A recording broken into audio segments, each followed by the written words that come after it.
Our focus is on electing a progressive government, not a progressive opposition. The only way to keep moving forward is to elect a progressive government, not a progressive opposition. If you want a progressive action, you need a progressive government, not a progressive opposition. Sound familiar? The Liberals peppered voters with that phrase or phrases like it in the final stretch of the election campaign, aimed at combating the idea that a rising NDP could eat into Liberal support. So did the tactic work? It's a question the polling firm Angus Reid was asking this week. Shachi Kurl is executive director of the Angus Reid Institute. She joins us now from Vancouver. Hi, Shachi. Great to see you. Nice to see you again, and this time I'm in my hometown. And we're not in our pajamas on the radio. That's right. That's correct. Tell me a bit about what you found where strategic voting was concerned. Well, wasn't that the whole of the conversation? What did you and I talk about for 6 weeks? It was about strategic voting, it was about swing voters, and it was about a volatile electorate that stubbornly, until the dying days of the campaign, had not yet locked in their votes. So what we did was we went and recontacted all of the voters in the last 3 weeks of the campaign who said they weren't totally certain about who they were going to vote for. And we said, hey, what did you end up doing? And boy, oh boy, do those strategic voting dynamics come through. So about a quarter of that group of swing voters, and remember to think, when we think about the size of the base of those swing voters, they represented about half of the electorate.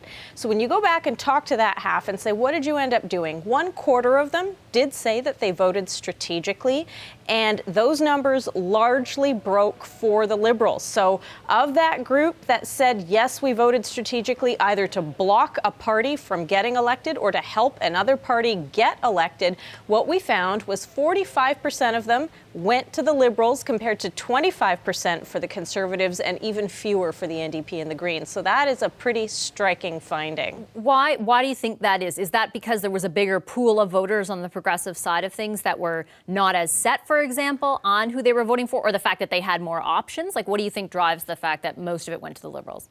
Both of those things are true. Of course, it was never a given for the Liberals, because even as, we heard Justin Trudeau in the dying days of that campaign really hammering the don't vote for a progressive opposition message, you also had Jagmeet Singh for the NDP saying, hey, vote your conscience. Don't listen to him. Vote for me. Vote with your heart, not your head.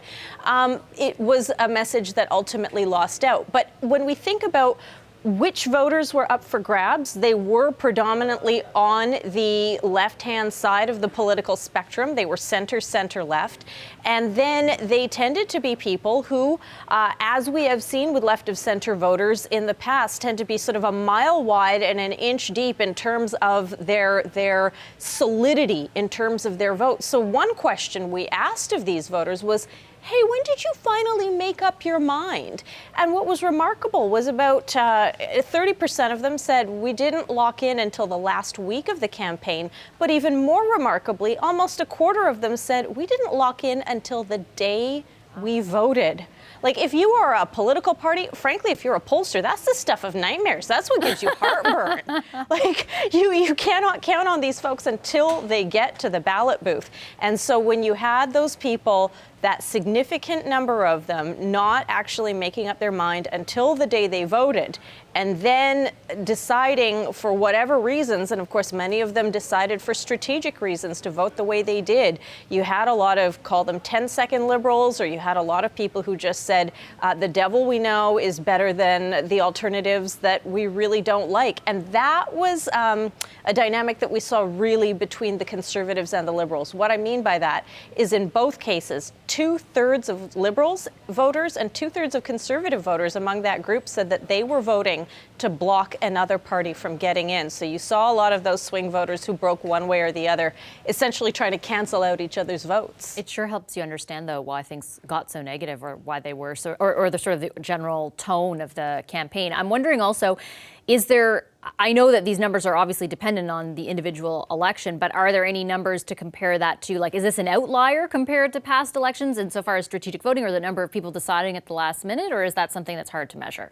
You know, I wish we knew. The last couple of elections have not been so utterly close in terms of popular vote, and we were reflecting on that in our pajamas on the radio the next morning after the election and later that day on Power and Politics, where we were saying, look, not only have we never seen a percentage of popular vote this close between the Liberals and the Conservatives, but this was also a history-making election because, no, we've never seen such a small mandate for the government that ends up being able to form government in the House of Commons, and also we've never seen an opposition party actually pick up a greater share of the popular vote and yet lose. So for those reasons, we wanted to go back and really recontact those swing voters and understand what they did and why they did it. In the past, we haven't done that because the results have been a little more clearer and therefore the dynamics a little bit more obvious. But this one really was an election for the ages. It was a nail biter. Thanks, Shachi. Appreciate you sharing all the data with us and our viewers. Thanks to Shachi Kurl of the Angus Reid Institute. Thanks, Vashi.